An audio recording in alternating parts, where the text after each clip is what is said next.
اور ایک سالک پر 360 نور کی تجلیاں وقتاً فوقتاً گرائی جاتی ہیں، جیسے جیسے اس کی منزل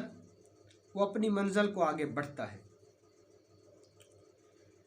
اسی طرح جب سالک کو اس کا مرشد،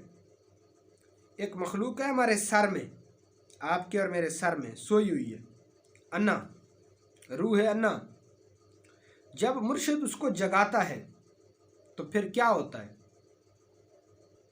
پھر یہ ہوتا ہے کہ انسان پر ایسی تجلی گرتی ہے کہ جس سے انسان کی روح رب کا دیدار کر سکتی ہے۔ شاید آپ کو یہ مضحکہ خیز بات لگے، شاید آپ کے لیے یہ بات عجیب ہو، لیکن سالکین اس بات کو بآسانی سمجھتے ہیں۔ جن لوگوں کے مشاہدات میں سے یہ چیز گزری ہے وہ بآسانی اس کو جانتے ہیں۔ میں جو ٹاپک آپ سے شیئر کرتا ہوں یہ اہل عشق والے لوگ سمجھ سکتے ہیں، عقل نہیں سمجھ سکتا، کیونکہ عقل نے تو کہا تھا حضرت جناب ابراہیم علیہ السلام کو کہ سامنے تو آگ جل رہی ہے اور جان بچانا واجب ہے، لہٰذا اپنی جان بچا لو، عقل نے کہا تھا جناب ابراہیم کو۔ لیکن کیا ہوا کہ جناب ابراہیم نے عقل کی نہیں دل کی سنی، بے قطر کود پڑا آتش نمرود میں عشق، بغیر کسی حیل و حجت کے، بغیر کسی گھاٹے نافع کے، بغیر کسی نفع اور نقصان کے خوف سے، انجام کے خوف سے،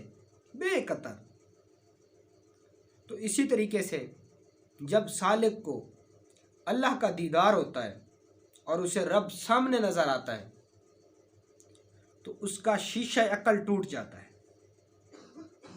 جو اس کی سوچنے کی، سمجھنے کی، یہ جو عقل ہمارا کام کرتا ہے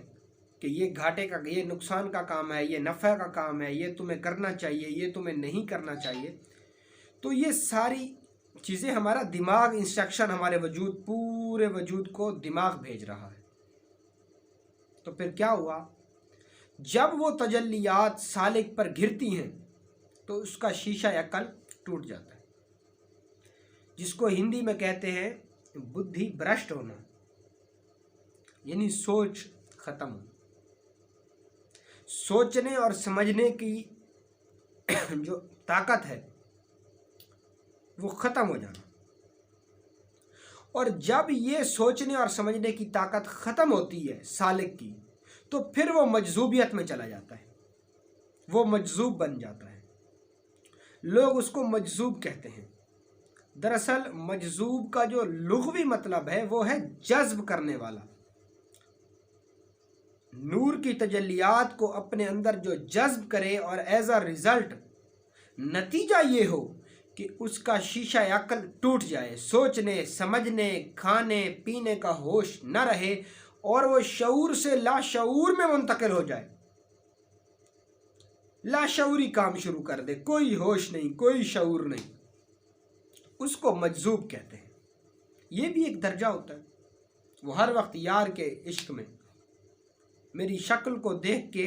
یوں تجزیے نہ کیجیے، یہ مجذوب کے متعلق کسی اللہ والے کا شعر ہے کہ میری شکل کو دیکھ کے یوں تجزیے نہ کیجیے، میں تو یار کی ہی شکل میں فنا ہوں، کہ اگر مجھے دیکھنا چاہتے ہو تو میرے یار کو دیکھو، میں تو اس کی شکل میں فنا ہوں۔ یہ مجذوبیت ہے، یعنی جب اس پر تجلیات الہی گرتی ہیں تو اس کا شیشہ عقل ٹوٹ جاتا ہے، اس کی سوچنے اور سمجھنے کی صلاحیت سلب ہو جاتی ہے، جس سے وہ مجذوبیت میں داخل ہو جاتا ہے۔ پھر اس کو کسی چیز کا، دنیا کا کوئی خوف نہیں ہوتا، اس کو دھوپ نہیں ستاتی، اس کو سردی نہیں لگتی، اس کو گرمی کا احساس نہیں ہوتا، اس کو نفع نہیں ہوتا، اس کو نفع کی خوشی نہیں ہوتی، اور اس کو موت کا، نقصان کا غم نہیں ہوتا۔ اور یہ ایک بڑا درجہ ہے ولایت کا، یہ بہت پاورفل درجہ ہے۔ ہم تو سب کو لالے پڑے ہوئے جان کے کہ یہ کام نہیں ہوا، یہ کام نہیں ہوا، ہمارا یہ مسئلہ حل نہیں ہوا، ہمارا یہ مسئلہ حل نہیں ہوا، تو مجذوب لا خوف ہوتا ہے، مجذوب کو کوئی خوف نہیں ہوتا، مجذوب اپنی ہی مستی میں مست ہوتا ہے، اور مجذوب بھی ولایت کا ایک اہم اور بڑا ہی زبردست اور پیچیدہ اور کسی حد تک خطرناک درجہ ہے۔